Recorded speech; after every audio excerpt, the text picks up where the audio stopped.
relies on the computer.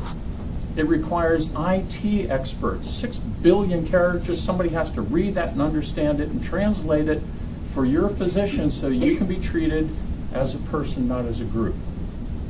That requires computer skills, and we have them in Fairfax County. That's our strength. So I believe this is a great opportunity for us. Here's the problem, however, back up a step.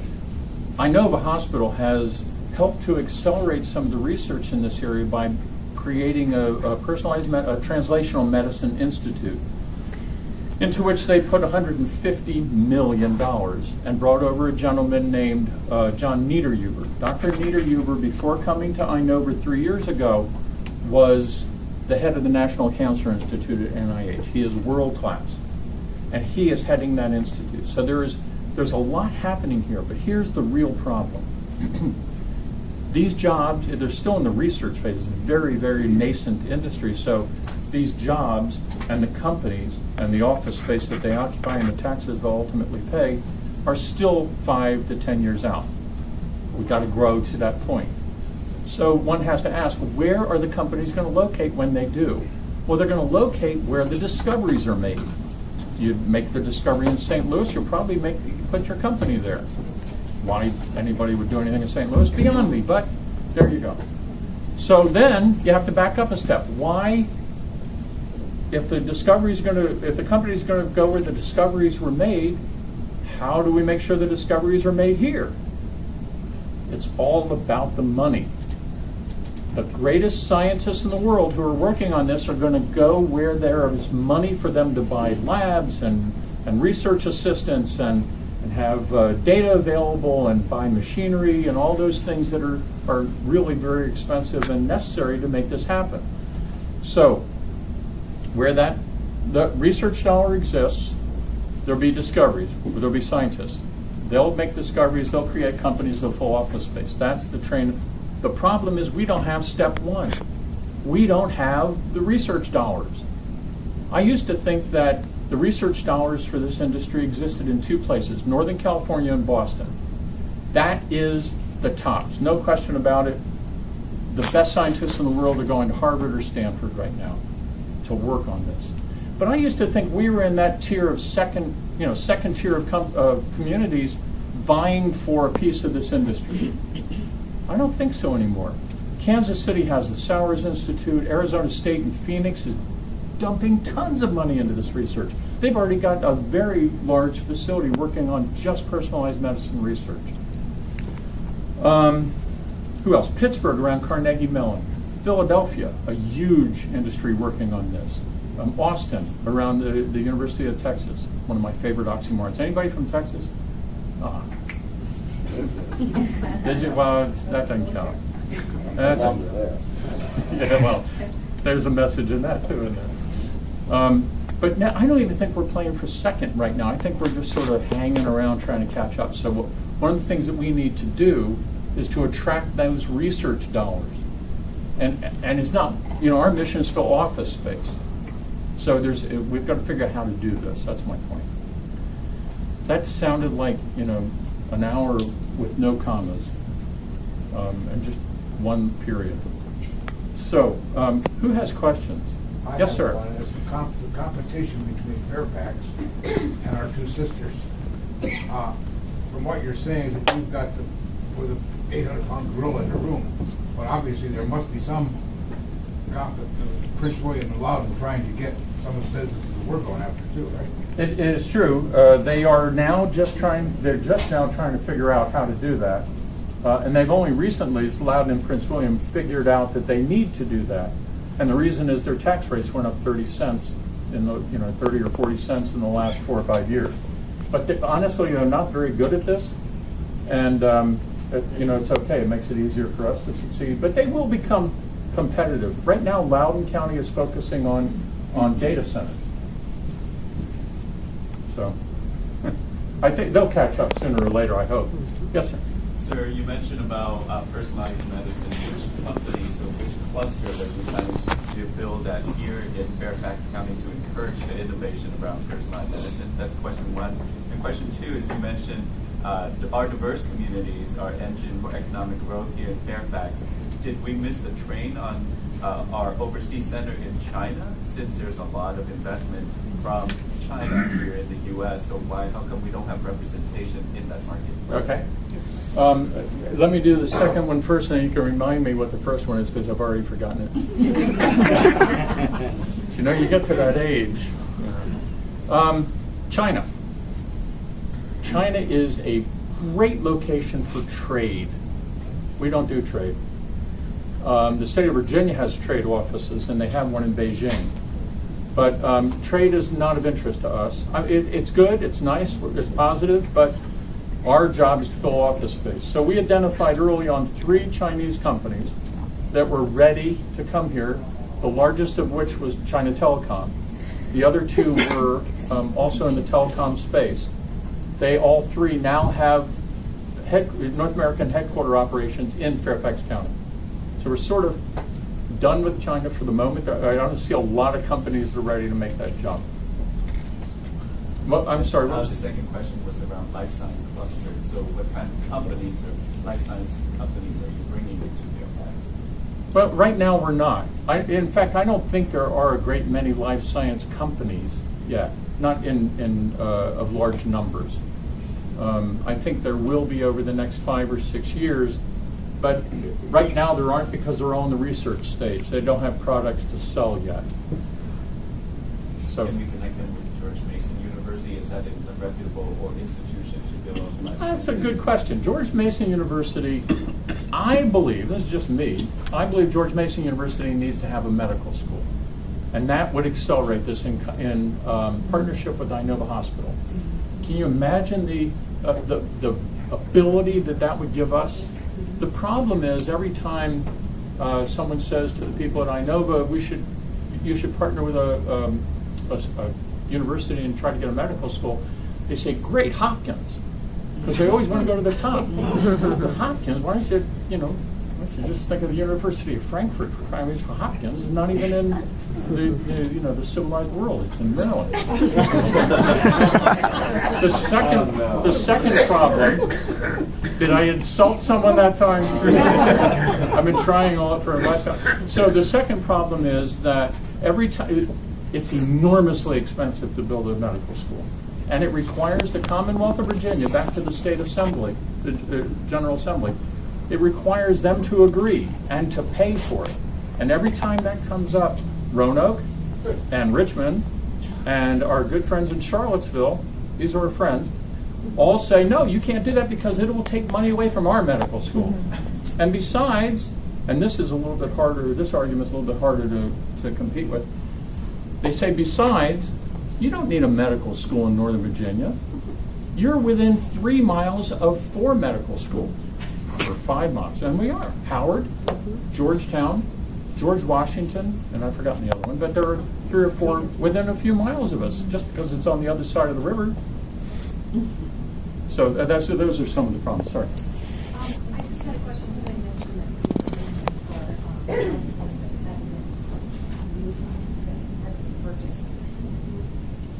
the information just came out on Reston. A huge amount of office space plus a huge amount of residential that just was approved.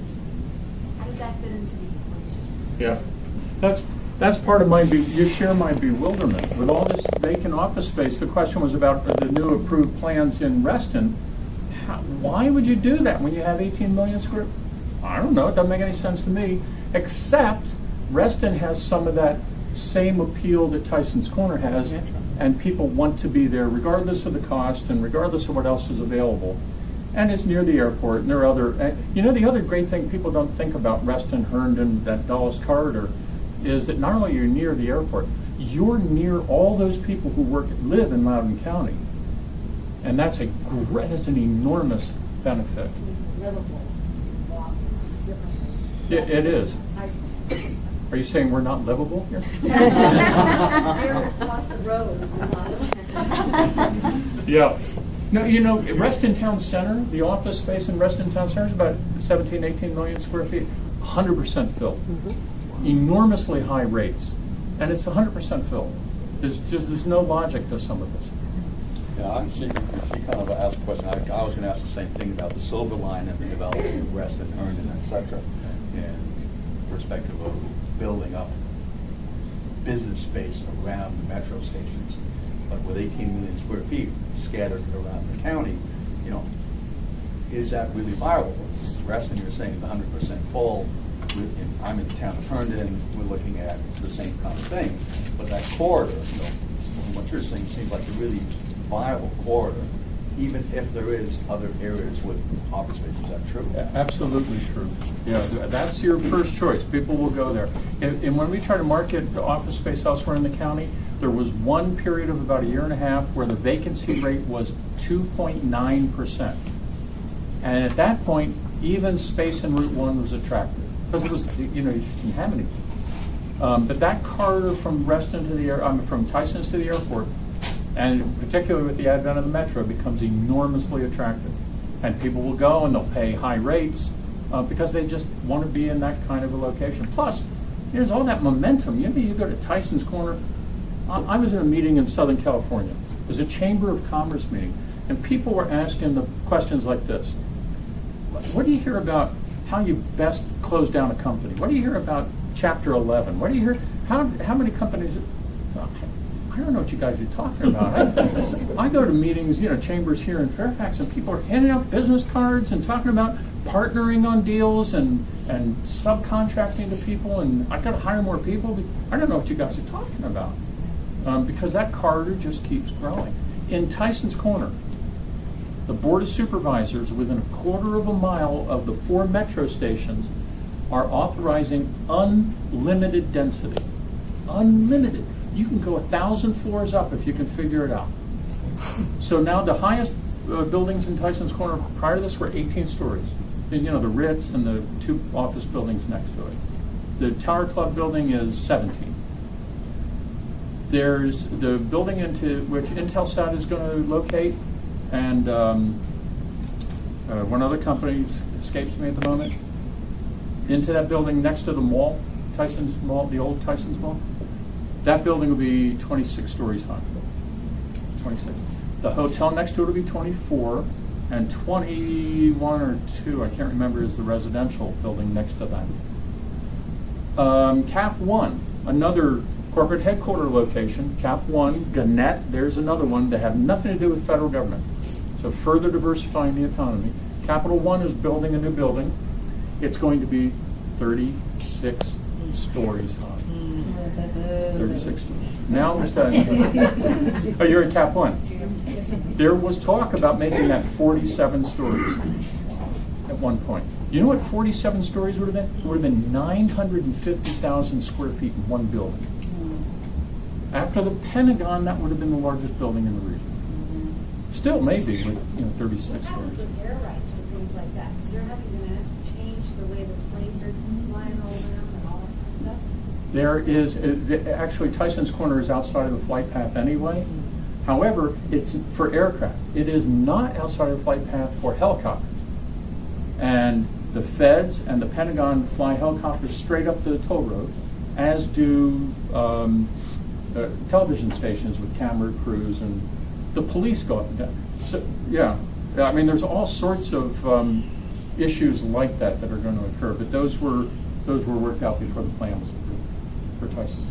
You'd mentioned that $28 billion lost recently for the government contracting business in Fairfax County. So how do you see that's impacting the housing market in this area? Oh, that's a great question. It doesn't. It's really a great question, because I would have thought, wow, nobody's going to be buying homes anymore. I don't care what the interest rates are. If you're going to have furloughs and 2 federal employee families have lost 10% of their income for 11 weeks, and you have sequestration, so you're losing contracts. Certainly people are not going to be buying houses. They do. And the reason is, when Fairfax County we're right now at 4.1% unemployment. That generally means that the rest of Virginia is at 7%, and the rest of the United States is at 8.5%. So we're the best game in town.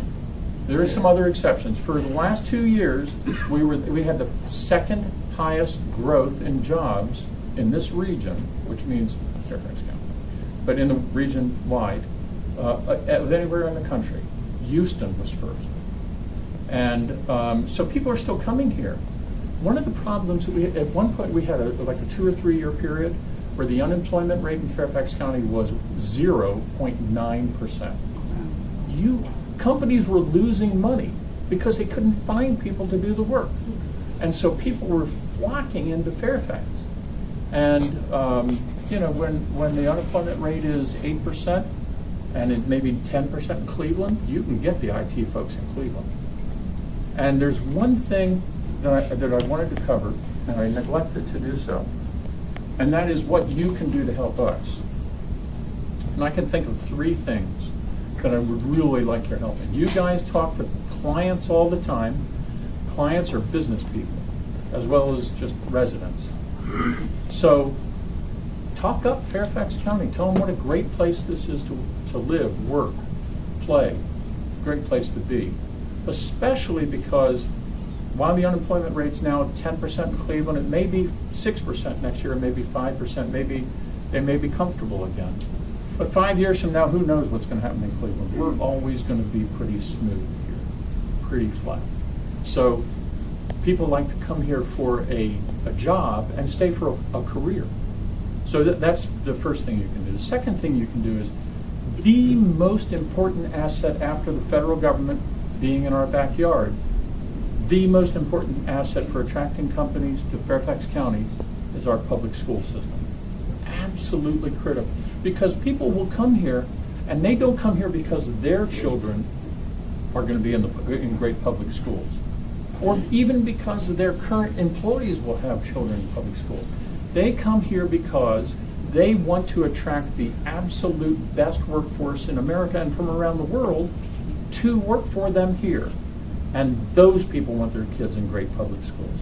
So anything you can do to support the public schools in Fairfax County and keep them at the high quality they are now.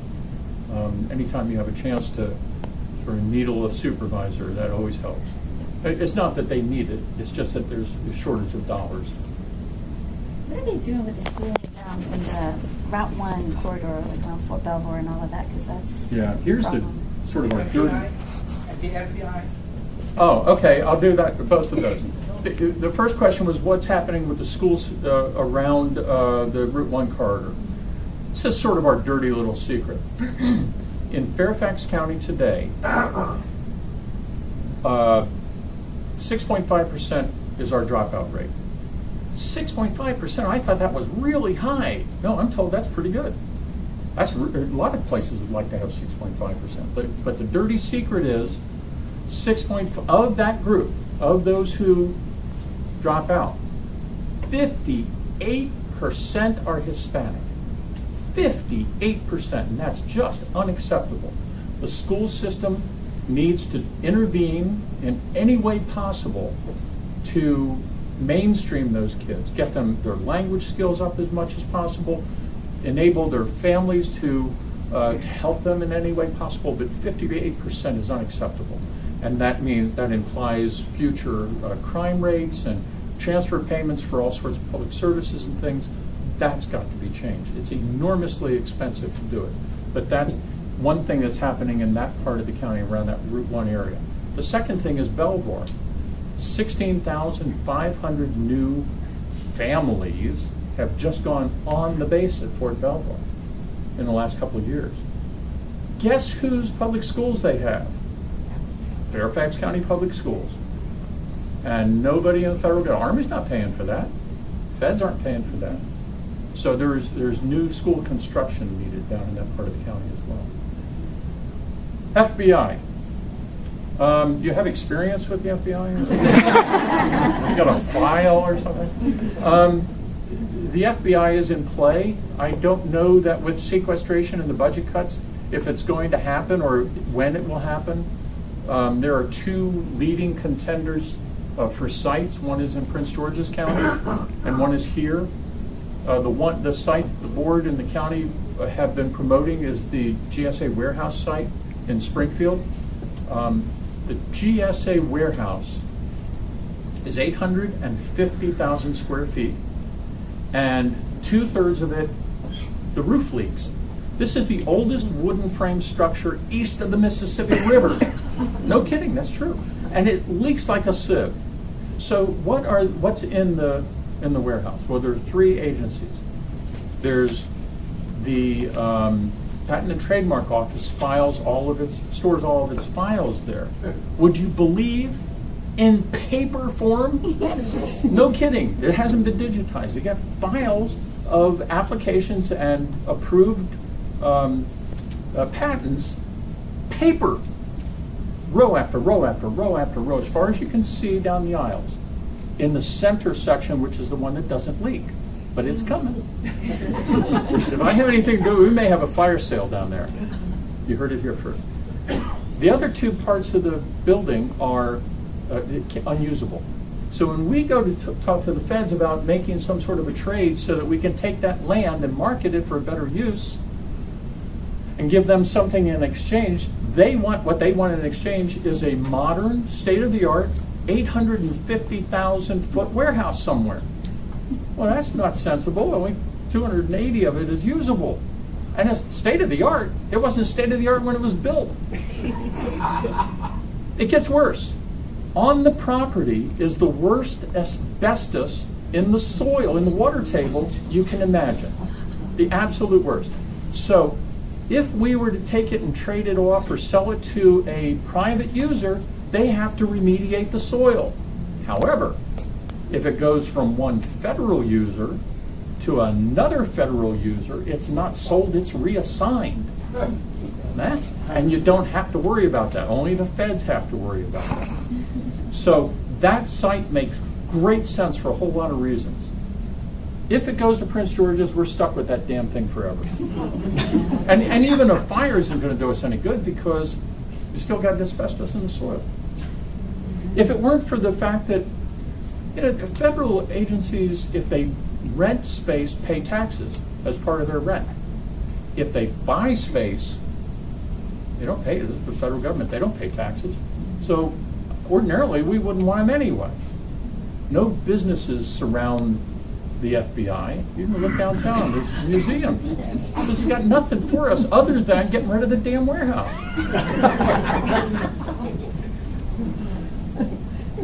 Who else? Yes, sir. What exactly are the incentives for that? Good question, and a very easy answer. None. We don't. The question was, what incentives do we provide? Because a lot of communities around the United States and even around Virginia offer cash incentives. So if you bring a company here, we'll give you a check, or we'll abate your taxes, or we'll give you a building. All those examples are terrible practice. But some places you have to do those things to attract them. We don't have to. I know that sounds boastful, but we've got the greatest schools in the country. We got the best workforce. It's a diverse workforce, highly educated, right next to the federal government. Relatively good climate. We get snow every 3 years. It's not, Buffalo. You can't walk out of the house. Do you ever see those pictures in Buffalo where the guys are driving down the street and it's got like the stacks of snow on either side? It's like a tunnel. We don't have it. We had one earthquake, everybody scrambled. It knocked a few blocks off of things. So we don't have to worry about those kinds of things. So we don't offer incentives. We have never, Fairfax County has never, ever offered a single dime to attract a business or keep a business. Not tax abatement, not cash, not anything. However, state of Virginia does have a program called amongst other things, the Governor's Opportunity Fund, which enables the Governor of Virginia to say up to $3 million to a company. And they gave $3 million, let's say, to Northrop Grumman. That was one example. And some of them are $500,000, some are $1 million, and so forth. And that, by comparison to our neighbors, Tennessee, West Virginia, Maryland, is meager. It's very, very meager. Maryland gives away a lot of money. I bet Maryland has to, right? So,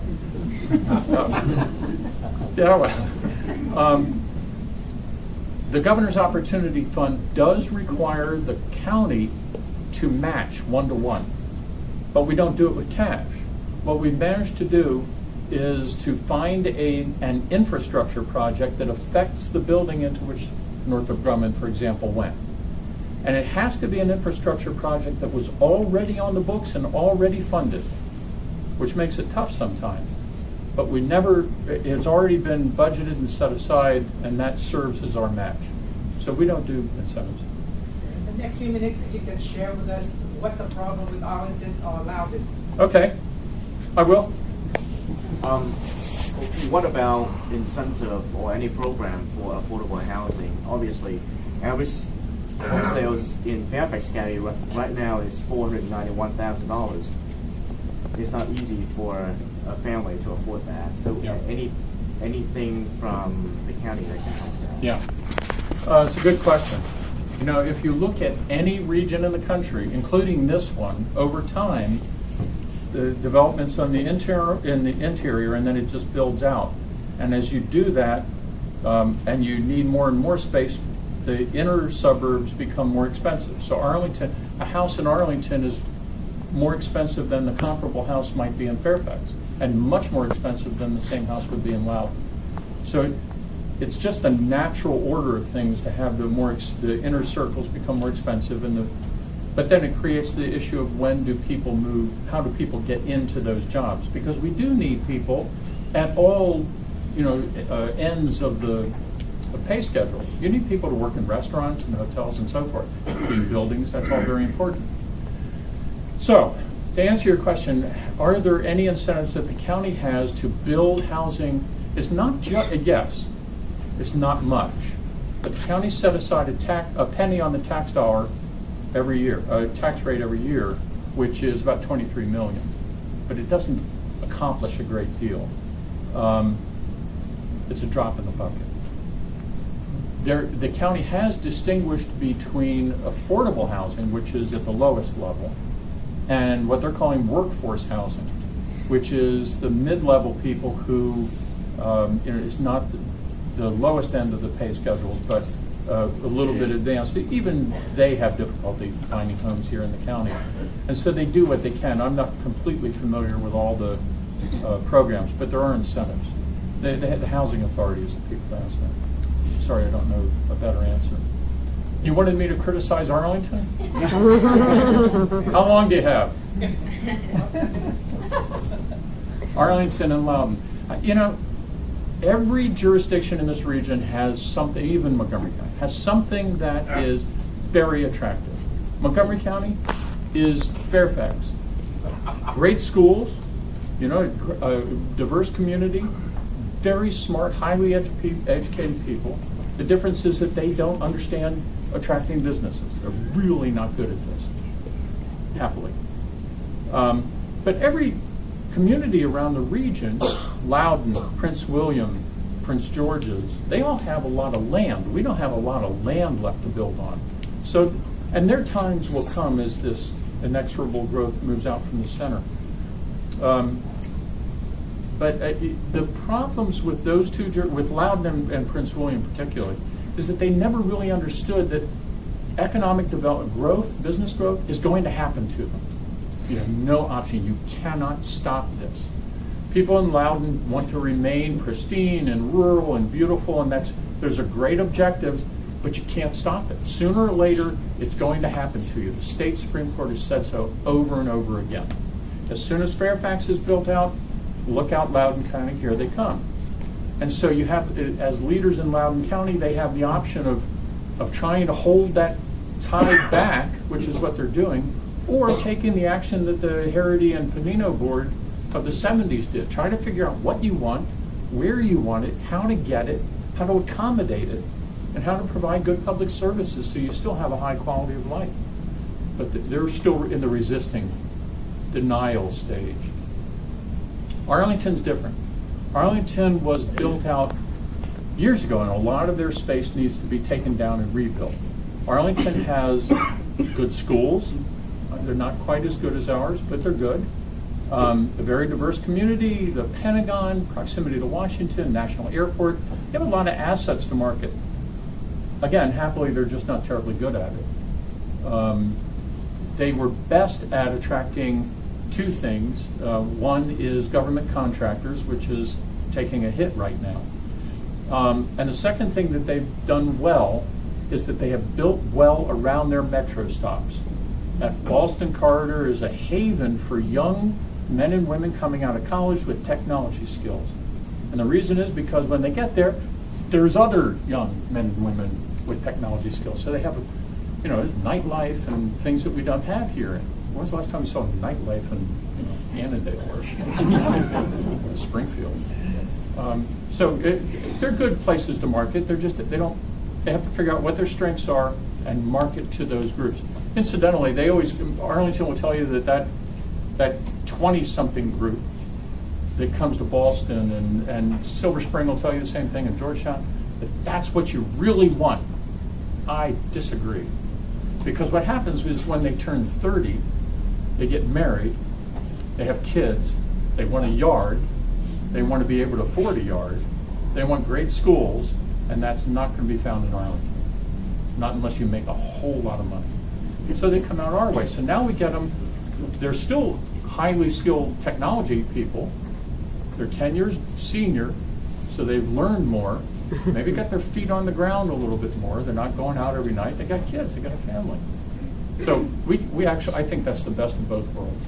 But the beauty of, Virginia, Northern Virginia, this region is, whatever it is you want, you can find it somewhere. Anybody else? Or are you just tired of listening? Yes. Are you aware of any regional center in the Commonwealth? Regional center? Yeah, for foreign investors. Oh, for foreign investment. The Center for Innovative Technology near the airport in Herndon used to have, does not any longer have, but used to have an incubator for foreign-owned businesses. No, to answer your question, I am not. They come in and take their chances like everybody else at this point. Well, thank you very much for your time and your patience.